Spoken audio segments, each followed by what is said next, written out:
嚣张的老外一记顶膝，打断了中国选手3根肋骨，中国选手躺在地上疼痛难忍，无法起身。而这个老外还在一旁嘚瑟地庆祝着胜利，赛后还嘲讽中国选手就是不堪一击。只因这已经不是第1位被他 KO 的中国选手，已经有8位中国选手连续被这个老外击败，对华没有败绩，连战连胜也是让他愈发猖狂。发布会上直接对中国选手大打出手，一把撂翻中国选手江春鹏，还用手勒住江春鹏的脖子，死死不放。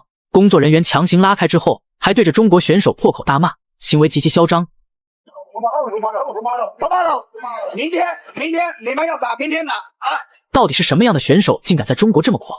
他便是来自加拿大的拳王西蒙马库斯。马库斯练习泰拳出身，有着极好的身体条件，擂台上打法如同怪兽般野蛮凶狠，尤其是凶悍的扫腿和顶膝，往往让对手难以招架。凭借着恐怖的实力击败了诸多外国高手，并斩获多项赛事世界冠军。来华挑战4年的时间，连战连胜，击败了8位中国选手，在中国名声大噪。一时间，马库斯仿佛成了压在中国搏击头顶上的乌云，成为了诸多选手难以逾越的一道障碍。正当马库斯自以为天下无敌，妄图在中国继续横行霸道时，死神方便出马了。方便肩负着无数人的期望，一定要打灭马库斯的嚣张气焰，为中国搏击证明。大战一触即发，双方谨慎试探，方便也不急于发起猛攻，而是通过脚步移动不断游走。对决啊，要说到马库斯啊，一定要说到乔西里。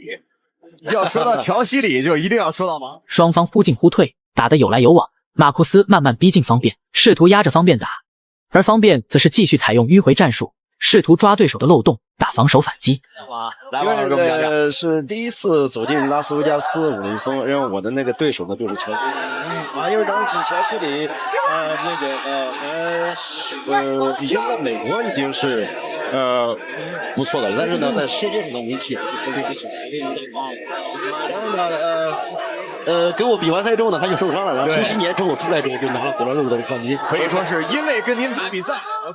一番激烈的较量，马库斯见并没有占到太多便宜，似乎打急了眼，搂着方便就是猛的顶膝，然后抱摔。裁判也是对马库斯的犯规行为进行警告。趋势是没有任何优势的，方便的再劈腿。虽然双方是可以看出，方便依然非常沉着冷静，稳扎稳打，连续沉猛的摆拳抡向对手。然而马库斯步步紧逼，方便且战且退，趁马库斯迎上前时，又是连续凶悍的大摆拳砸向对手。马库斯准备反击时，方便早已后撤避开。可以看出，马库斯已经挨了方便很多记重拳，节奏也完全被打乱，开始变得越来越急躁。突然，方便一记左手摆拳迎击，重击马库斯脑袋，直接将马库斯打得瘫坐在地。这一拳力量相当恐怖，完全把马库斯给打迷糊了。也正是这一拳决定了整场比赛的走向。马库斯依然准备跟方便正面硬刚，然而方便却没有被对手牵制，还是按照自己的战术节奏在打。这时方便突然发起猛攻，沉猛的前摆接强悍的后摆，再次重击马库斯脑袋，第2次将马库斯击倒，马库斯被读秒。缓了半天之后，比赛继续。马库斯刚想迎上前时，方便又是一记凶悍的前摆迎击，然后持续不断的组合拳追击，再次将马库斯打翻。比赛结束了。马库斯狼狈起身，还想继续顽抗，然而方便见时机已经成熟，也是乘胜追击，将对手压在绳边，又是连续狂风暴雨般的重拳猛轰，打得马库斯抱头躲避，摇摇晃晃，最后再一次被打得瘫倒擂台。裁判终止了比赛，最终方便重拳 KO 马库斯，终结了其对华不败的神话。这一刻，现场的中国观众全场沸腾，方便也是异常激动。方便创造了神话，创造了奇迹，连主持人都喜极而泣，因为这一刻等了太久，也压抑了太久。笼罩在中国搏击头上的乌云，终于被方便打得烟消云散，而马库斯不可一世的嚣张气焰，也是被方便彻底打灭。这一战也让方便一战封神，为中国搏击扬眉吐气。老铁们如果觉得很给力，让我们一起为死神方便点赞加油，让更多人看到中国悍将的霸气。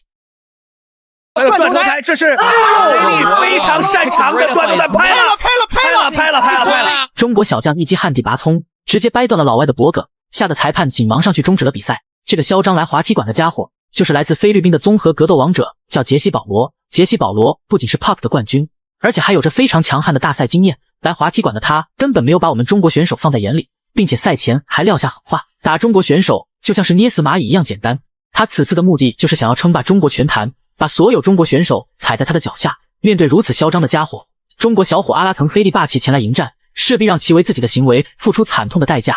黑利天生臂力惊人，并且对摔跤有着自己的见解，凭借着一身本领，在擂台上战无不胜，所向披敌，击溃了许多嚣张来华挑战的老外。面对不知道天高地厚的杰西·保罗，接下来我们就来看看黑利如何教他做人。就这样一场大战一触即发。比赛开始，比赛一开始，黑利就大步向前，开始向杰西·保罗施压。因为杰西·保罗的身高臂展都要比黑利占据优势，所以黑利想要打出优势，就要把杰西·保罗的攻击范围缩短，这样子就可以扩大自己的优势。蓝方选手就是嚣张来华踢馆的杰西·保罗，红方选手就是我们中国小伙黑利。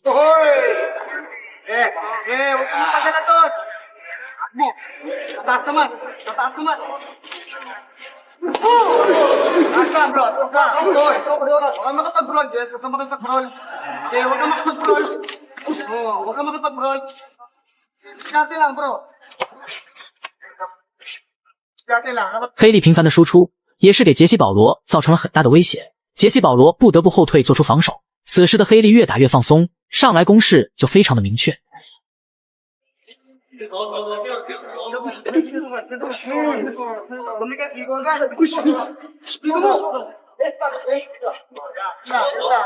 这时在黑利发起攻击时，杰西·保罗直接搂抱住黑利，毫不示弱的黑利直接把杰西·保罗摔倒，并且占据了上位压制。处在下位的杰西·保罗紧紧地搂抱住黑利，想要把黑利的身体拉低去避免挨打，可惜黑利根本不给他机会。反应迅速的黑利直接绕到了杰西·保罗的身后，想要去降服杰西·保罗。感觉到情况不妙的杰西·保罗拼命的挣扎，不断的寻找摆脱的机会。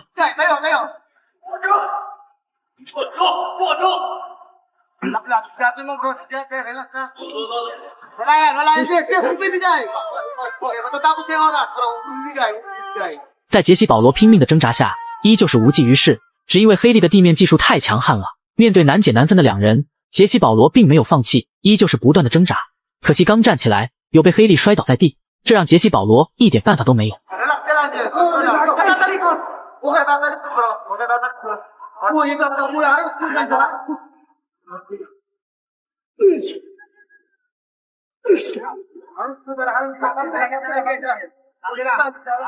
铃声响起，第一回合结束了。在第一回合中，黑利打出了很大的优势。休息过后的两人，比赛直接进入第二回合。比赛一开始，黑利一如既往地向杰西·保罗施压，把杰西·保罗往围绳边逼近。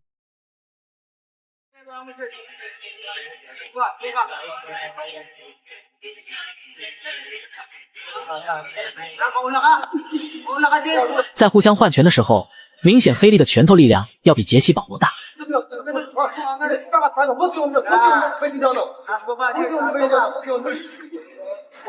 黑利连续的重拳打的杰西·保罗抱头防守，实在没有办法的杰西·保罗想要通过搂抱的方式去化解黑利的重击，可惜黑利根本不给他任何机会。杰西·保罗可能永远都不会知道黑利的水有多深。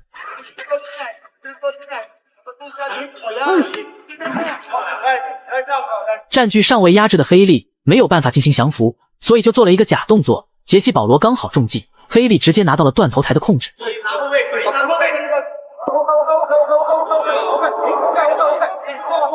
疼的对手只能拍手投降，吓得裁判紧忙上去终止了比赛。黑利也是以绝对的实力，好好的给杰西·保罗上了一课，让其见识到了我们中国功夫的厉害。正所谓的天狂必有雨，人狂必有祸，出来混迟早都是要还的。最终黑利也是以降服的方式